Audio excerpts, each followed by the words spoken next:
ఉమ్మడి వరంగల్ జిల్లాలో సరిపడా ధాన్యం కొనుగోలు కేంద్రాలు ఏర్పాటు చేయకపోవటం అకాల వర్షాలు రైతుల పాలిట శాపంగా మారాయి.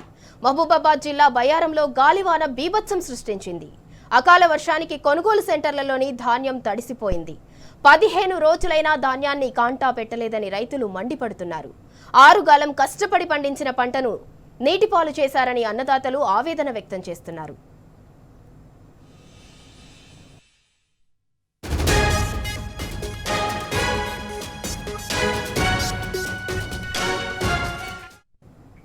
మరోవైపు ములుగు జిల్లాలో రైతులు రోడ్డెక్కారు. రాత్రి కురిసిన అకాల వర్షంతో ధాన్యం తడిసి ముద్దైంది. ప్రభుత్వం వెంటనే కొనుగోలు చేయాలని వెంకటాపూర్ మండలం పాపయ్యపల్లె రైతులు నిరసనకు దిగారు. ములుగు నర్సాపూర్ ప్రధాన రహదారిపై రాస్తారోకో చేశారు. దాంతో భారీగా ట్రాఫిక్ జామ్ అయింది.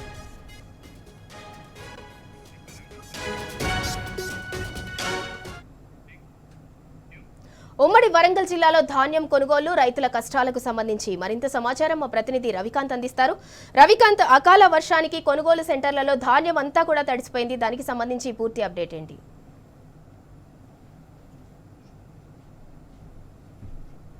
సింధురా, కాంగ్రెస్ ప్రభుత్వ వైఖరి తీరు, ధాన్యపు కొనుగోలుకు సంబంధించిన ప్రణాళిక లేని విధానంతో రైతాంగం అంతా కూడా తీవ్రమైనటువంటి ఇబ్బందులు ఎదుర్కొంటున్నారు. పూర్తిగా రైతాంగానికి ఈ ప్రభుత్వం ఒక శాపంగా మారిందని చెప్పుకోవాల్సి ఉంటుంది. యాసంగి సీజన్లో రైతాంగం తీవ్రమైనటువంటి కష్టాలు ఎదుర్కొంటా ఉన్న సందర్భం మాత్రం మనం చూస్తూ ఉన్నాము. ధాన్యం వేసినప్పటి నుంచి, అంటే యాసంగి సీజన్ ప్రారంభమైనప్పటి నుంచి కూడా కోతల దశకు వచ్చి ఇప్పుడు పంట అమ్ముకునే విషయంలోనూ రైతాంగం తీవ్రమైనటువంటి ఇబ్బందులు ఎదుర్కొంటా ఉన్నారు. ఇటీవల ఒక 3-4 రోజుల నుంచి ఉమ్మడి వరంగల్ జిల్లా వ్యాప్తంగా భారీ వర్షాలు నమోదవుతా ఉన్నాయి, ఈదురుగాలులు నమోదవుతా ఉన్నాయి.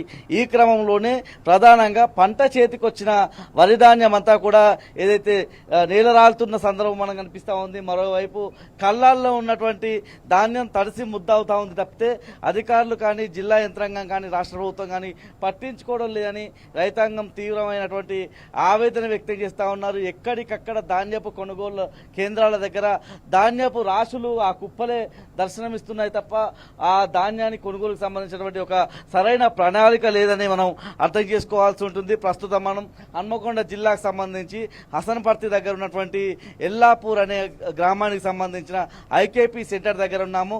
ఇక్కడ ఉన్నటువంటి రైతులు ఒకటే చెప్తా ఉన్నారు, సకాలంలోనే ఏదైతే ధాన్యపు కొనుగోలు సెంటర్ను ఓపెన్ చేశారు కానీ ఈ కొనుగోలు ప్రక్రియ మాత్రం జరగడం లేదంటున్నారు. అంటే ధాన్యపు కొనుగోలు సెంటర్ కావాల్సింది ఒక స్థలం మాత్రమే. ఈ స్థలం ఎప్పటి నుంచో కూడా బీఆర్ఎస్ హయాం నుంచి కూడా ఒక ప్రత్యేకంగా కొన్ని సెంటర్లకు సంబంధించి ప్రణాళికలు రచించి ఉన్నాయి కాబట్టి అక్కడ ఖచ్చితంగా ఒక ఫ్లెక్సీ ధాన్యపు కొనుగోలు సెంటర్ అని చెప్పి పెడతా ఉంటారు. ఇక్కడికి రైతులంతా కూడా ఆ ప్రాంతానికి సంబంధించిన రైతులంతా తమ ధాన్యాన్ని తీసుకొచ్చి ఆరబోసుకుంటా ఉంటారు. అంటే ప్రస్తుతం ఎండలు పెద్ద ఏదైతే భారీగానే నమోదవుతా ఉన్నాయి, ఉష్ణోగ్రతలు ఉదయం పూట భారీగానే నమోదవుతున్న సందర్భంలో ఒక 3 రోజుల పాటు ధాన్యాన్ని ఆరబోసుకుంటే ఆ మ్యాస్టర్ అంతా కూడా ఇప్పుడు అధికారులకు చెప్పేటువంటి నియమ నిబంధనల ప్రకారం ఆ మ్యాస్టర్ అనేది వచ్చే అవకాశం ఉంటుంది. అయితే ఒక్కొక్క రైతు 10, 15, 20 రోజులు, కొంతమంది రైతులు అయితే 30 రోజుల నుంచి పడిగాపులు కాస్తున్న సందర్భం మనకు కనిపిస్తూ ఉంది. పూర్తిగా మనం చూసినట్టయితే ఈ ఏదైతే ఎల్లాపూర్ ధాన్యపు కొనుగోలు సెంటర్ని మనం ఉదాహరణగా తీసుకుంటే కాంటాలు జరగడం లేదు. ఒక లారీ మాత్రం ఇక్కడ ధాన్యాన్ని తీసుకుపోవడానికి ఒక లారీ మాత్రం ఏదైతే ఉందంటే ఉందన్నటువంటి విధంగానే ఉంది తప్పితే కనీసం కూలీలు ఉండరు, ఈ ధాన్యానికి సంబంధించి మ్యాస్టర్ చెక్ చేసే వాళ్ళు ఉండరు, దాంతోపాటు బార్దాన్లు ఉండవు, ఏదైతే టార్పాలిన్లు అందుబాటులో ఉండవు, దీన్ని రవాణా చేసేటువంటి దీనికి సంబంధించి ఒక ప్రణాళిక లేదని చెప్తా ఉన్న సందర్భం మనకు కనిపిస్తూ ఉంది. ఇక్కడ ఉన్నటువంటి రైతాంగం అంతా కూడా తీవ్రమైనటువంటి ఆగ్రహం వ్యక్తం చేస్తున్న సందర్భం కూడా మనకు కనిపిస్తూ ఉంది. ముఖ్యంగా ఒక 2 రోజుల నుంచి అయితే ఇక్కడ భారీగా వర్షాలు నమోదవుతున్న సందర్భంలో ఈదురుగాలులు ఒకవైపు, వడగళ్ల వాన ఒకవైపు, రాత్రి అవుతుంటే ఒకవైపు ఇక్కడ ఉన్నటువంటి రైతుల్లో ఒక అలజడి, భయం కనిపిస్తూ ఉంది. ఒక్కొక్క రోజు అసలు నిద్రలేని రాత్రులు గడుపుతా ఉన్నాము. ఈ ధాన్యాన్ని కాపాడుకునే ప్రయత్నంలో భాగంగా 6 గాలం కష్టించి మేము ఈ పంటను పండించాము. ఒక్కో ఎకరానికి 30 నుంచి 40 వేల వరకు పెట్టుబడి పెట్టాము. కాబట్టి కనీసం ఆ పెట్టుబడి కూడా వచ్చే పరిస్థితి లేదని ఇక్కడ ఉన్నటువంటి రైతాంగం ఆందోళన వ్యక్తం చేస్తూ ఉన్నారు. కాంటాలు కావడం లేదు, మిల్లులు కేటాయించలేదు, సరిపడా బారదాన్లు లేవు, టార్పాలిన్లు లేవు. మేమే ఏవో మా ఇండ్లలో ఉన్నటువంటి చీరలను కావచ్చు, ఏదో కవర్ల లాంటివి కప్పి వాటిని కాపాడుకునే ప్రయత్నం చేస్తున్నామని ఇక్కడ ఉన్నటువంటి రైతాంగం ఆవేదన వ్యక్తం చేస్తూ ఉన్నారు. ఉమ్మడి వరంగల్ జిల్లా వ్యాప్తంగా ఈ విధంగానే కనిపిస్తుంది. ఉమ్మడి వరంగల్ జిల్లా వ్యాప్తంగా 6 జిల్లాలను వరంగల్, హన్మకొండ, జయశంకర్, భూపాలపల్లి, జనగామ, ములుగు, మహబూబాబాద్ జిల్లాకు సంబంధించి ప్రతి చోట కూడా వర్షాలు నమోదవుతున్నాయి.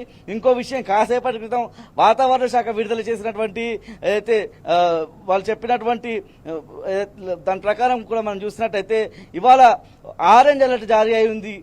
ఇప్పటి నుంచి కూడా ఇవాళ నుంచి మరో 3 రోజుల పాటు కూడా వర్ష సూచన వాతావరణ శాఖ చేస్తా ఉన్న నేపథ్యంలో రైతాంగం అంతా కూడా మరొకసారి భయాందోళనకు లోనవుతున్న సందర్భం కనిపిస్తూ ఉంది.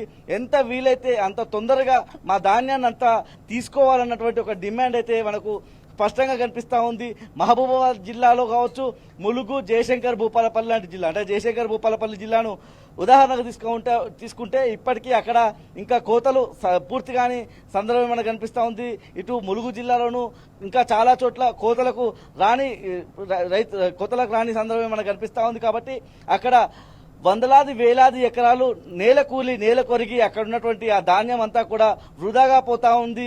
కనీసం అధికారులు ఒక క్షేత్రస్థాయిలో ఏదైతే ఒక సర్వే చేయించడం లేదు, దాంతో పాటు కావాల్సినటువంటి ఏర్పాట్లు ఏదైతే ఐకేపీ సెంటర్లో చేయడం లేదన్నటువంటి ఒక ఆవేదన వ్యక్తం చేస్తూ ఉన్నారు. మహబూబాబాద్ జిల్లా వ్యాప్తంగాను భారీ వర్షాలు నమోదవుతా ఉన్న సందర్భం మనకు కనిపిస్తూ ఉంది. మహబూబాబాద్ నియోజకవర్గం కావచ్చు, డోర్నకల్ నియోజకవర్గమే కావచ్చు, మహబూబాబాద్ జిల్లాలోనే ములుగు నియోజకవర్గం సంబంధించి కూడా కొంత పార్ట్ ఉంటుంది. కొత్తగూడ, గంగారం లాంటి ప్రాంతాల్లోనూ రైతాంగం తీవ్రమైనటువంటి బాధలకు ఏదైతే గందరగోళానికి, ఆందోళనకు గురవుతున్న సందర్భం మనకు కనిపిస్తూ ఉంది. అధికారులు ఎప్పుడు మా దగ్గరకు వస్తారు, కనీసం మాకు ఎప్పుడు కాంటాలు ఇస్తారు, ఏదైతే టోకెన్ సిస్టంలో భాగంగా మాకు ఎప్పుడు టోకెన్ ఇస్తారన్నటువంటి ఆందోళన మనకు కనిపిస్తూ ఉంది.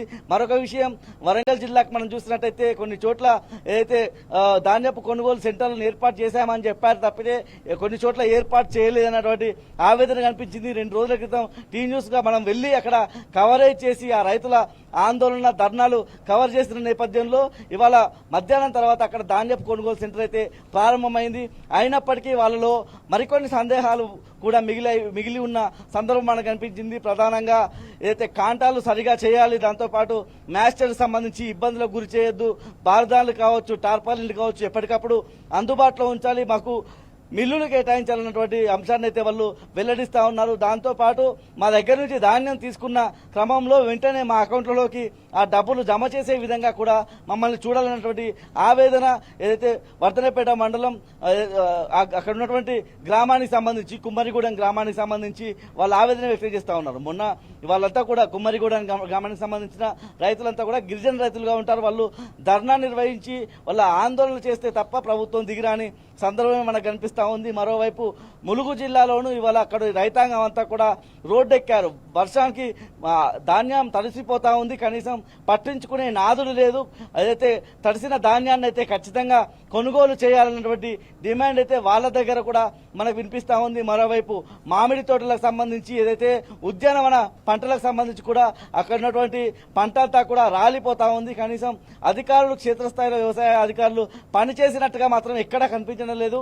కనీసం సర్వేలు చేసినటువంటి దాఖలాలు కూడా కనిపించడం లేదు. ఏప్రిల్లో నమోదైనటువంటి వర్షాలకు సంబంధించి ఆ 1వ రోజు 2వ రోజులో ఏప్రిల్ 5వ తారీఖు తర్వాత కురిసినటువంటి వర్షాలకు సంబంధించి 8వ తేదీన జరిగినటువంటి సర్వే తప్పితే అప్పటి నుంచి ఇప్పటి వరకు ఉమ్మడి వరంగల్ జిల్లా వ్యాప్తంగా అకాల వర్షాలు ఏదో చోట నమోదవుతున్నాయే తప్ప వ్యవసాయ అధికారులు మాత్రం క్షేత్ర స్థాయికి వెళ్లి పరిశీలించి ఇక్కడ ఇంత మేర పంట నష్టపోయింది, ఇంత వీళ్ళ నష్టం జరిగింది అన్నటువంటి ఒక నివేదిక ఇటు రాష్ట్ర ప్రభుత్వానికి కావచ్చు, కేంద్ర ప్రభుత్వానికి కావచ్చు ఇచ్చిన దాఖలాలు మాత్రం మనకు కనిపించడం లేదు.